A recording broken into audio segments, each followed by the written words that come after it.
Welcome to Math Memo. This is 1969 IMO problem number 1. We're asked to prove that there are infinitely many natural numbers a such that n to the 4 plus a is not a prime for any natural number n. We encourage you to try this problem out for yourself, and when you're ready, to join us for the solution. Alright, you're still watching, so let's get started. To start, we're going with the definition of a natural number that does not include 0. So these are the positive integers 1, 2, 3, 4, etc. We understand this may be slightly controversial and are interested in your views on what a natural number is. So please do let us know whether you think a natural number includes 0 or not in the comment section.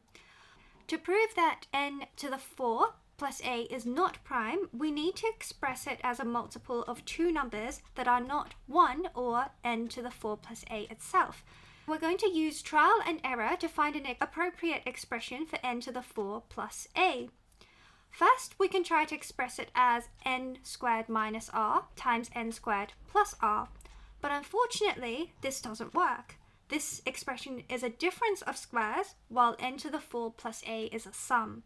So we'll need to try something more creative, something like n plus r all squared times n minus r all squared, and the goal is to create n to the 4 as the first term and end up with a positive r expression as a substitute for our plus a.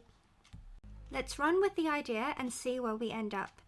N plus r all squared times n minus r all squared expands into n squared plus 2nr plus r squared times n squared minus 2nr plus r squared. This in turn expands into the following expression where we've color-coded the like terms. And once we collect the like terms, we end up with n to the 4 minus 2n squared r squared plus r to the 4. So we end up with this extra minus 2n squared r squared in the middle that we need to cancel before we can achieve the form n to the 4 plus a. Where does the n squared r squared term come from? Well, the minus 4n squared r squared comes from the plus 2nr and minus 2nr, and the n squared r squared comes from the initial n squared and the r squared at the very end. So let's try to tweak our initial terms by adding a 2r squared instead of an r squared. So here we have n squared plus 2nr plus 2r squared times n squared minus 2nr plus 2r squared. And when we expand that and multiply that across, you can see the 2's and 4's being highlighted in the expanded expression. And now we see that when we collect the color-coded like terms, we end up very neatly with n to the 4 plus 4r to the 4. This is exactly what we want and is of the form n to the 4 plus a. We're now ready to write up our solution. Let a be equal to 4r to the 4 for all natural numbers r. n to the 4 plus a would equal n to the 4 plus 4r to the 4, which equals n squared plus 2nr plus 2r squared times n squared minus 2nr plus 2r squared. For the expression n squared plus 2nr plus 2r squared times n squared minus 2nr plus 2r squared to be composite, that is, not prime, neither the first nor the second term can equal 1. Otherwise, this term would just be a prime number in disguise.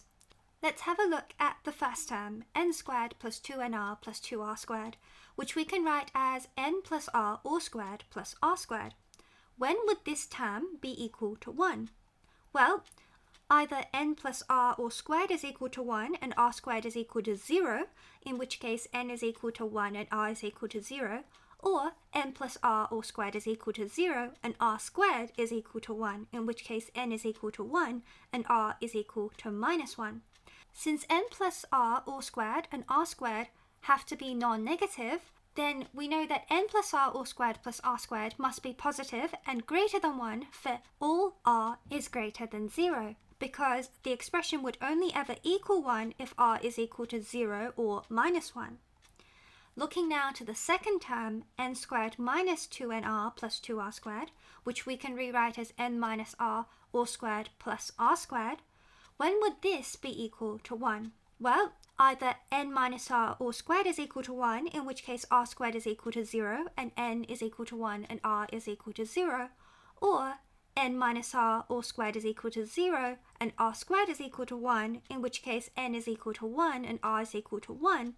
And again, because n minus r all squared and r squared must all be non-negative, the second term would be positive and greater than 1 for all r is greater than 1, because the second term is only equal to 1 when r is equal to 0 or 1. Our conclusion then is that since there are an infinite number of natural numbers r that are greater than 1, then there are infinitely many a being equal to 4r to the 4, such that n to the 4 plus a can be expressed as a product of two terms, neither of which are 1. And that's that. Thank you very much for watching this week's math memo, and if you enjoyed, please do leave a comment, and if there's anything you didn't enjoy or you thought we could have done better, please do let us know and we'll get back to you. Your support means so much to us. Thank you.